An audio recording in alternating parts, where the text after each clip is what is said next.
Hey guys, welcome back to another video. I hope you all had a wonderful week so far, that you're ending this week with a load that covers your weekend, that is paying a good rate per mile. And of course, I hope that you're all ending March on a positive note with some sort of net profit. So today I want to talk about March 2024 as a whole. We're going to talk about how the market conditions changed from February to March, and then we'll look at bankruptcies and layoffs. And finally, we're going to discuss a common pattern I'm noticing when it comes to these bankruptcies. So let's chat about it. Ready? Let's go.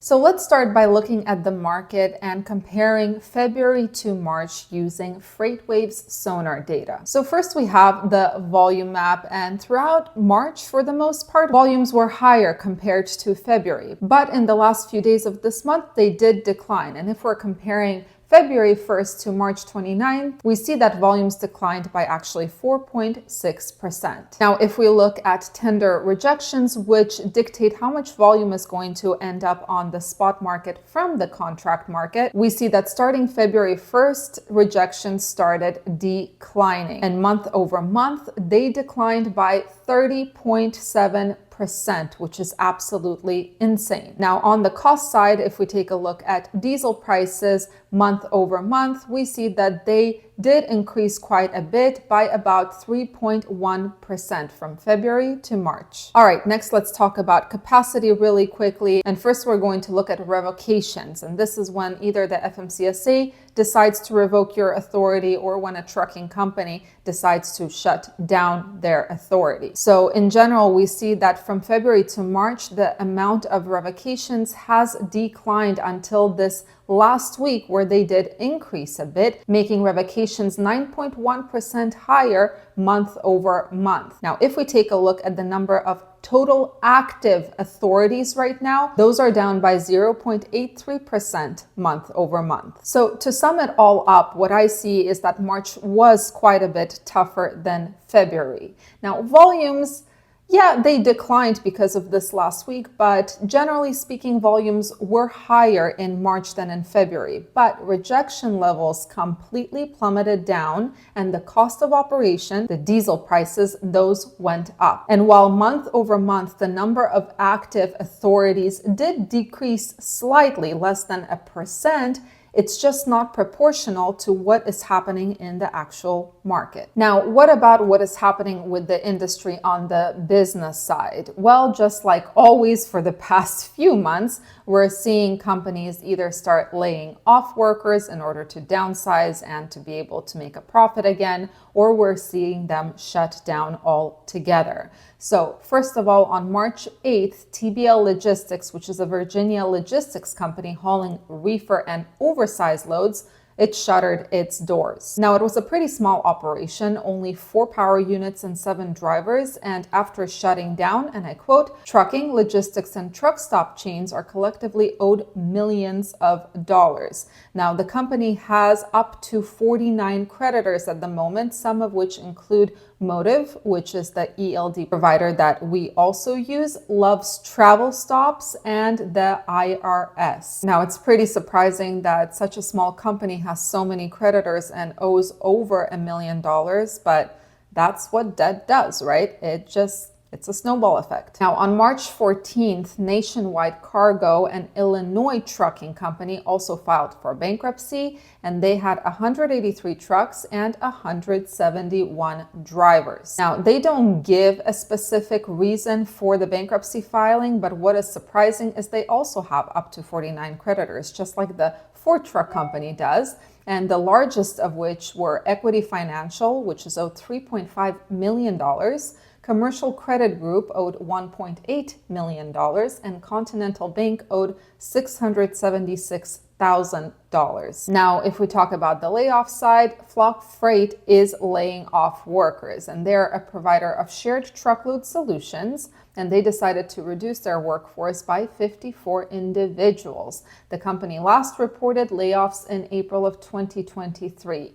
Now, they claim that these layoffs are necessary to reach profitability in the company. Then we have March 25th, which is when the Central California Cartage trucking company in California, they filed for bankruptcy after shutting down in November of last year. I quote, "At the time of its closing, the company had 25 power units and 32 drivers. No reason was given as to why the company was forced to shut down. And just like the other two, it has over 49 creditors, and its liabilities are between 1 million to 10 million, while its listed assets are up to 50,000, which is insane." So who do they owe money to? Number one, Ryder Transportation Services, over $2.5 million.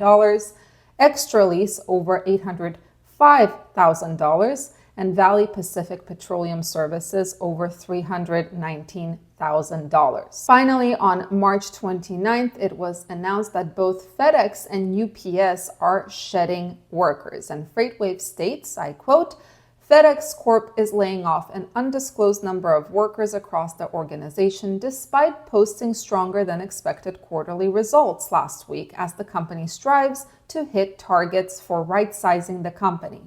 Meanwhile, parcel delivery rival UPS will eliminate more than 300 positions at its regional air hub in Ontario, California because of slower volume." Now, to top it off, it was recently announced that UPS plans to close 200 sort centers over the next 5 years. So now discussion time. A pattern that I'm seeing with all of these trucking companies, I'm talking about trucking companies only at the moment, all of these trucking companies filing for bankruptcy protection, is that all of them overextended themselves and ended up owing more money than they were making. Now, I know it sounds ridiculous because it sounds so common sense. Why else would anyone file for bankruptcy protection, right? But honestly, I never really focused on those details when I was reading about bankruptcies until now. What I see is companies are trying to grow by borrowing more money because they feel like they will borrow right now. They will get their operation in order right now. They will expand their fleet of trucks right now. And then they hope that those bigger operations will actually generate enough money in order to cover the cost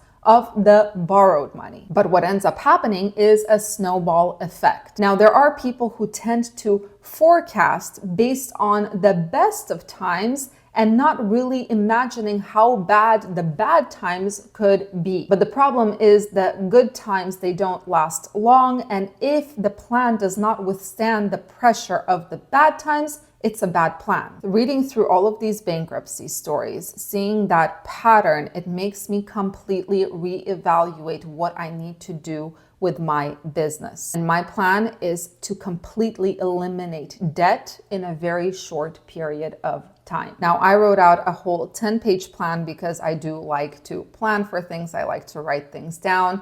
And I have a plan of what I'm going to do. And if it works, I'm going to share it with you guys in the future. But the very short and undetailed version of it is that it involves cutting out as many expenses as possible, not just trucking related, but my personal expenses as well. And this is because I'm a business partner in this company. I have only one goal at the moment. And when I set a goal for myself, that's it. I get tunnel vision. I don't see anything else. My goal is not a huge net profit. My goal is definitely not expansion, but rather my goal is to get rid of as much as possible in order to rid myself and our company from debt completely as quickly as possible. Anyway, guys, thank you so much for joining me today. I hope you have an absolutely wonderful weekend. Stay safe, stay healthy, and keep learning. See you in the next video.